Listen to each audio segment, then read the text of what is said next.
Hi, I'm Marcel, and welcome to me screaming into the void, mostly about books.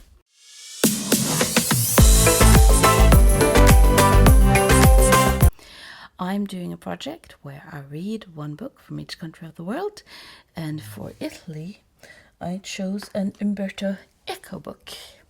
Now, my husband is a huge Umberto Eco fan, so we had almost all of Umberto Eco's books, and I actually told him that he could pick what he wanted me to read, and he chose Foucault's Pendulum.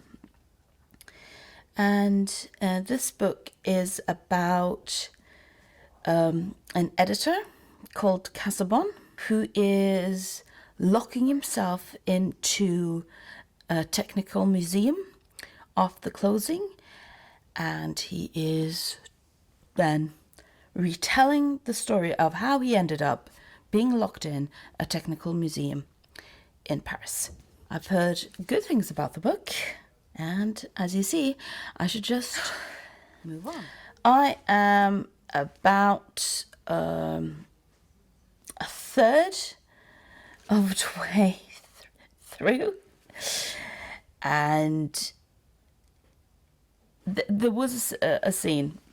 So he talks about how he was approached with, he and his friend was approached by someone who gave me anti-Shakespearean flashbacks because this character was very much, and then you add up those numbers and then you turn to this page and then you see that if you already know about this story, then the only way you can interpret this is by doing that.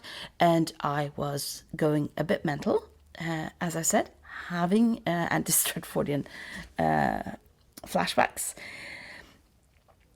So I had to ask my husband, is this getting better? Am I sort of, have you sort of pushed me into the den of the lion? And he just said, you have to finish the book before I'm going to discuss it with you. I have never read a Dan Brown book. That's not something I'm saying to brag about myself or something. I just happen to never have read a Dan Brown book.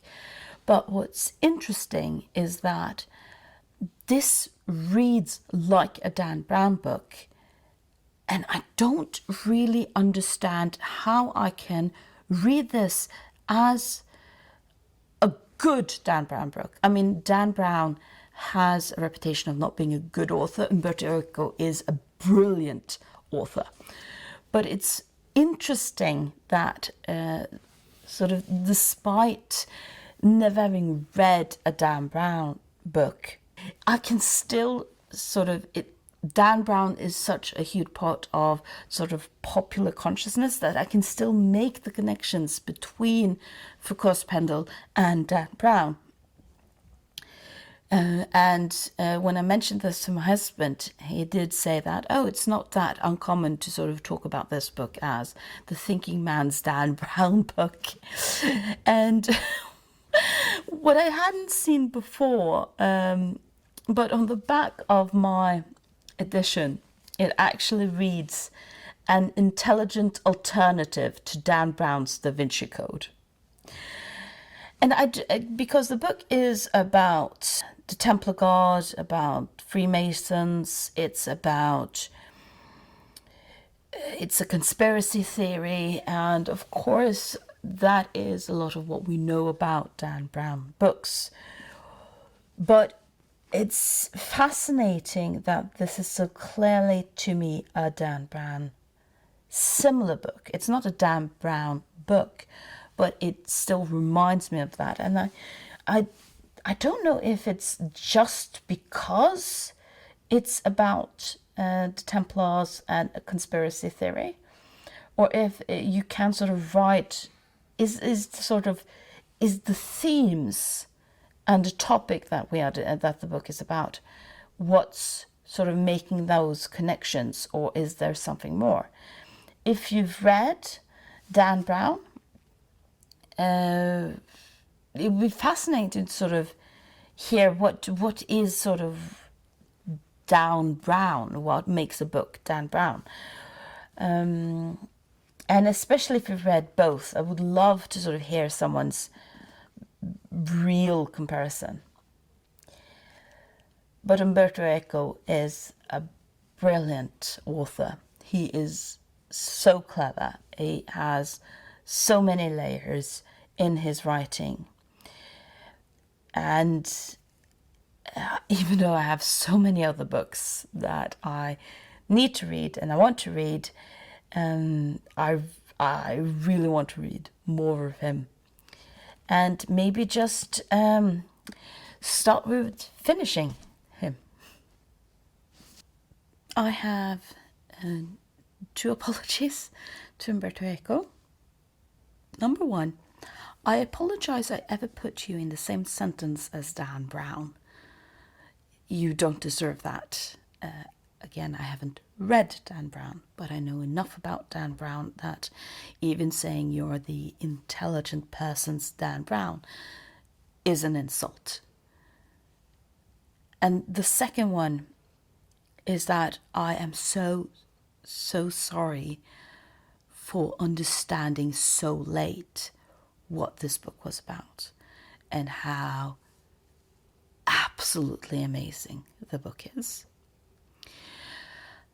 I was about 3/4 of the way through, and the writing is amazing. And what I really enjoyed about Umberto Eco is that he is so intelligent in his writing. He uses multiple languages and he references things that absolutely are historical facts, but he doesn't require you to have that knowledge. You don't really lose anything by not knowing more than what he presents.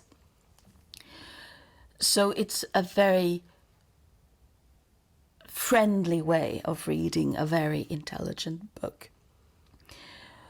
And I think partly because the book is so well written, my desperation in why I wasn't getting it became so much worse, because every instinct in me told me that this was a book I should be loving. So why wasn't I loving it? And one thing that I do when reading books that I'm struggling to get is reading other people's reviews of the book, because that they maybe have some more insight. They might be getting something that I might not be getting. And this has to do with books being communication. Books aren't just plots. Books are also stories, and the plot and the story are two different things. And very often to communication, what the book is trying to convey lies more in the story than the plot. To illustrate this, I am going to go to the world of film, because this is the best example I have to illustrate it. And it's about the three versions that you have of Agatha Christie's Murder on the Orient Express. There are 3 films based on it. You have the first one, which is focused on the murder mystery.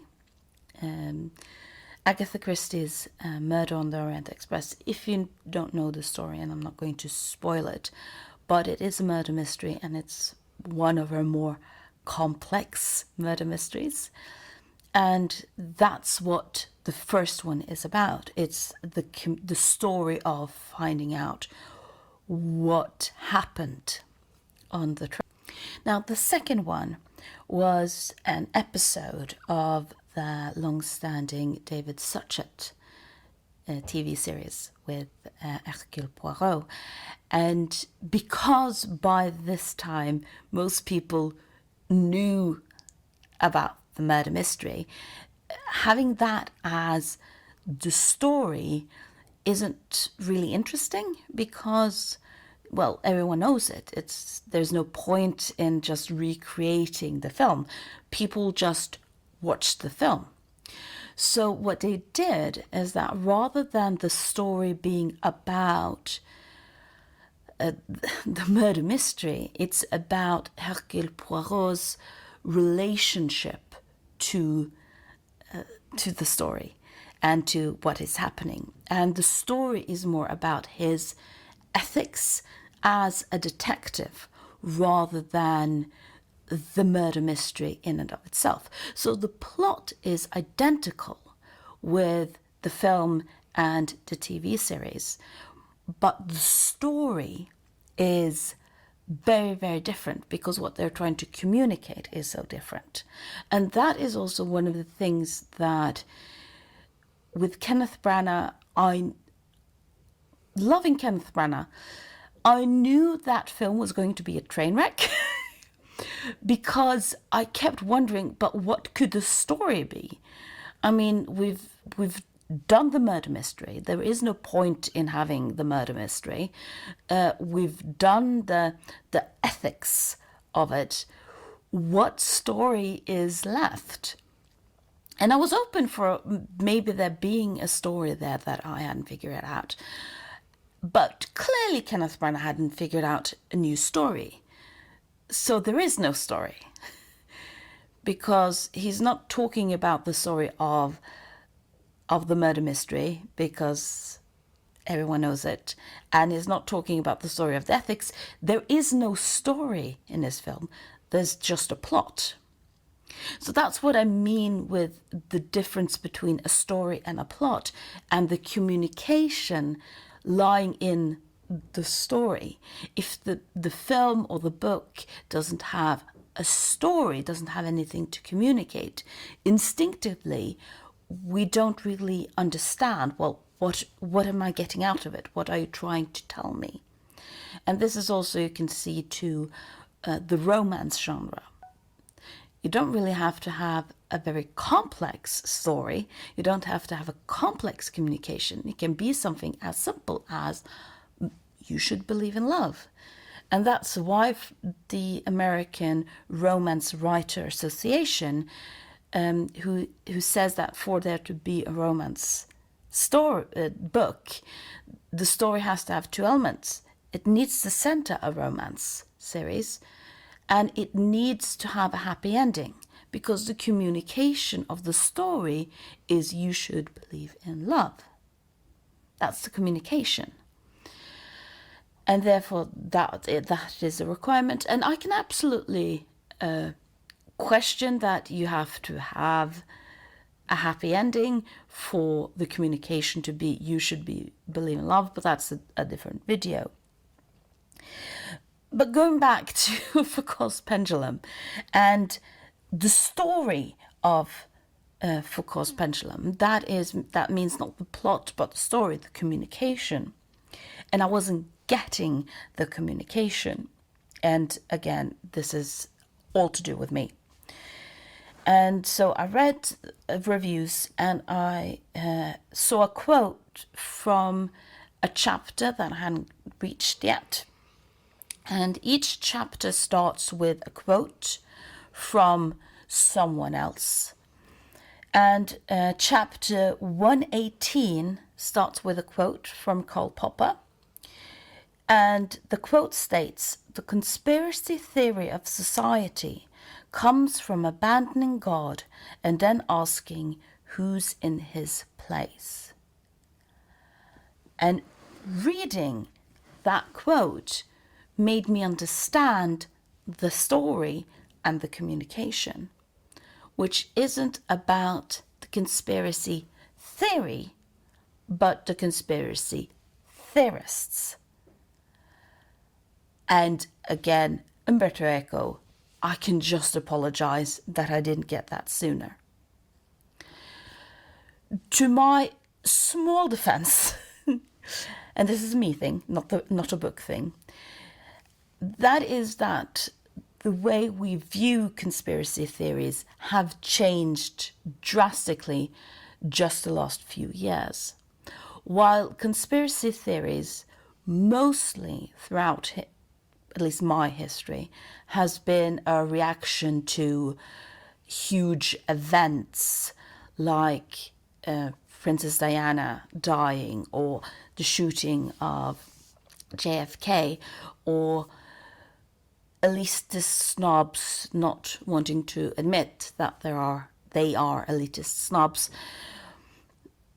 And you do have sort of conspiracy theories that have gone more based on more structural elements. You have people who don't believe in the moon landing, and that does say something about people's belief in sort of scientific institutions like NASA. And of course you have the ever-existing racist conspiracy theorists, where people believe that certain ethnic groups are behind everything bad in the world because, well, that means I'm off the hook. So you have these sort of things, and we've always had these sort of things. But what's happened the last couple of years is that rather than having conspiracy theorists about sort of things that are separate, sort of insular episodes for the most part, or just being a racist bigot. Now we have conspiracy theories about the world being flat. I mean, as long as there has been a society, people have agreed that the world is round. Nobody has disagreed about the world being round until now, for some reason.